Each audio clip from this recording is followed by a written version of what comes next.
For reefers looking to add a Refugium to a standard rimless tank or even their all-in-one, AquaMaxx's hang-on-the-back Refugium takes a well-known format and adds on some really convenient features like a reliable CJ pump that can easily be removed without disturbing the Refugium, thumb screw cross braces to provide wider access when needed, a large clear window rather than an entirely clear back panel so that the pump isn't exposed to unwanted light, and a removable coarse foam pad to reduce splashing.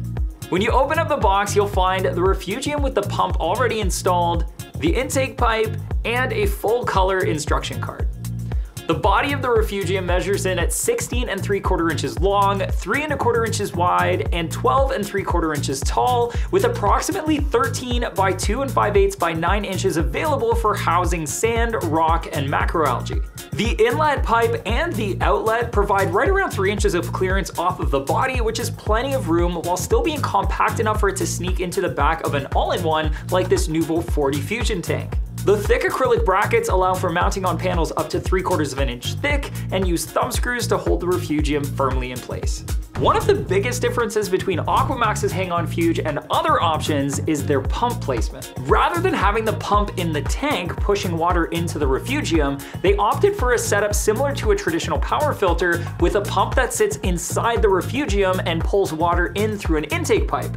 This does a great job of minimizing the visual impact that the Refugium has on the tank, keeping the pump and its power cord out of sight, and instead using a thin black pipe with a clear strainer, which is much easier to hide.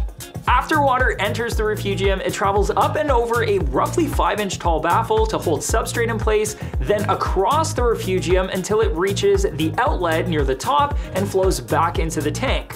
The outlet has a weir to prevent algae from traveling into the aquarium, which is always appreciated, and there's a large lip or ramp to allow the water to gently re-enter the aquarium without excess splashing. The ramp also has a coarse foam pad to further dampen any noise or splashing and should also help catch any smaller debris and algae should it make it past that internal weir. When it comes to lighting this Refugium, you've got lots of options. For lighting from the top, the Toons EcoChic strips work very well and cover the space quite nicely without lighting the pump area.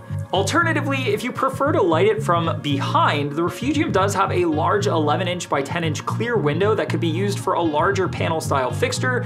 Just make sure to leave enough space for heat to dissipate. It's pretty apparent that AquaMaxx put some thought into how they could make this style of Refugium easier to maintain. Starting with the pump itself is on a long bracket that's held in place by 2 thumb screws. Loosen them just a little bit and the pump along with the intake tube slide right up and out of the Refugium, meaning that you can easily maintain the pump without having to remove the Refugium from the aquarium. In that same spirit, the coarse foam pad on the outlet is held in place by a single thumb screw, which also makes it simple to remove for cleaning. When you do decide it's time to get into the Refugium to clean up the rocks, sand, or trim the algae, rather than having to squeeze between permanent cross braces, you can simply remove the thumb screws that act as braces, giving you more space to work, and then put them back in place when you're all finished. Sometimes it's those small conveniences that really makes the difference when working with a particular piece of gear, giving it that edge above the competition. But when you pair that with an affordable price tag, that's when it steals the show. And if you'd like to see that show, you can check it out by clicking right here.